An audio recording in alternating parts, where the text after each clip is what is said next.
अस्सलामुअलैकुम। मैं हूँ बिनते अयूब।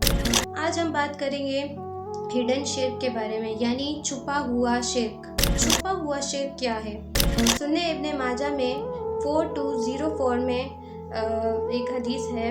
अबू साद रज़ी अल्लाह ताला अन्हा से रिवायत है कि एक मरतबा वो नबी सल्लल्लाहु अलैहि वसल्लम के घर के बाहर खड़े होकर दज्जाल के बारे में बात कर रहे थे, और इतने में ही नबी सल्लल्लाहु अलैहि वसल्लम घर से बाहर तशरीफ़ लाते हैं और नबी सल्लल्लाहु अलैहि वसल्लम उनसे फरमाते हैं कि क्या मैं तुम्हें इससे ज़्यादा ख़तरनाक बात बताऊं जो इससे ज़्यादा खौफनाक है और बुरी है? तो उन्होंने कहा जी ज़रूर बताएं। तो नबी सल्लल्लाहु अलैहि वसल्लम ने फरमाया हिडन शिर्क के बारे में, यानी कि छुपे हुए शिर्क के बारे में। छुपा हुआ शिर्क से मुराद है कि अगर आप नमाज़ पढ़ रहे हैं या कोई भी नेकी कर रहे हैं तो और आपको पता चला कि कोई आपको देख रहा है, या आप नमाज़ पढ़ते पढ़ते आपको ऐसा महसूस हुआ कि कोई आपको देख रहा है, तो आप अपनी नमाज़ को और ज़्यादा बेहतर यानी खूबसूरत बनाकर उसे पढ़ते हैं। यानी इससे मुराद कि आप कोई भी नेकी करें तो वो अल्लाह के लिए कर रहे होते हैं। तो जैसे कि ये नमाज़ पढ़ते हुए अगर आप किसी को आपको लग रहा है कोई आपको देख रहा है, तो आप उसको खूबसूरत करके बना के पढ़ेंगे, तो क्या आप क्या समझते हैं कि वो अल्लाह के लिए पढ़ रहे हैं? अगर आप अल्लाह के लिए पढ़ रहे हैं तो आपने इंसान के लिए अपनी नमाज़ को खूबसूरत क्यों बनाया? क्योंकि जो कुछ लोग ऐसे होते हैं जो अपनी नमाज़ को इस तरह से खूबसूरत बनाते हैं या अपनी नेकी को दिखाते हैं कि वो नेकी जो कर रहे हैं वो अल्लाह के लिए नहीं बल्कि इंसान को दिखाने के लिए कर रहे हैं, तो इस तरह की नेकी ज़ाया हो जाती है। वो नेकी नहीं होती बल्कि वो शिर्क कहलाता है, क्योंकि वो आपने अल्लाह की रज़ा के लिए, अल्लाह के लिए नहीं है बल्कि आपने इंसान को दिखाने के लिए ही किया है। और दूसरी बात ये थी कि अक्सर आपने देखा होगा कि आप जब कुरान पढ़ते हैं तो बीच में अगर आपको किसी से बात करनी पड़ जाए तो आप कुरान ओपन करके ही आप किसी से बात करते हैं, उसको जवाब देते हैं और फिर कुरान पढ़ने लग जाते हैं।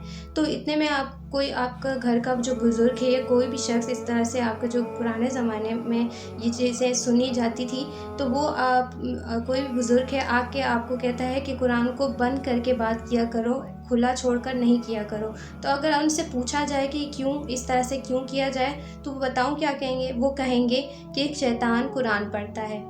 वल्लाह, ये कैसी नॉनसेंस बात है कि कुरान जो है शैतान पढ़ता है। अगर पढ़ता भी है तो उसको पढ़ने देना, उसको हिदायत मिल जाएगी तो अच्छा है, आपका और हमारा काम आसान हो जाएगा। तो इस तरह की नॉनसेंस बातों से दूर रहें। और ये भी सुना होगा आपने कि अक्सर आप नमाज़ पढ़ के आप उठ जाते हैं, जानिमाज़ नहीं उठाते क्योंकि कोई और आके किसी और ने पढ़ना होता है, तो फिर कोई भी आपसे आके कहेगा कि जानिमाज़ क्यों नहीं उठाई? जानिमाज़ तुम्हें उठानी चाहिए थी, जब तुम नमाज़ पढ़ चुके थे तो तुम्हें अपनी जानिमाज़ को उठा देना चाहिए। तो अगर उनसे पूछा जाए कि क्यों, तो वो ये बोलते हैं कि शैतान नमाज़ पढ़ता है, तो जब भी उठो नमाज़ पढ़ के तो जो जानिमाज़ है उसको फोल्ड कर दो।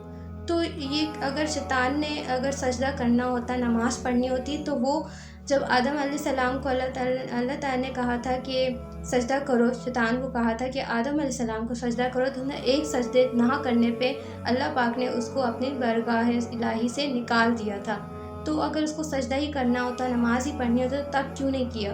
और अगर वो करता भी है तो आप उसको करने देना।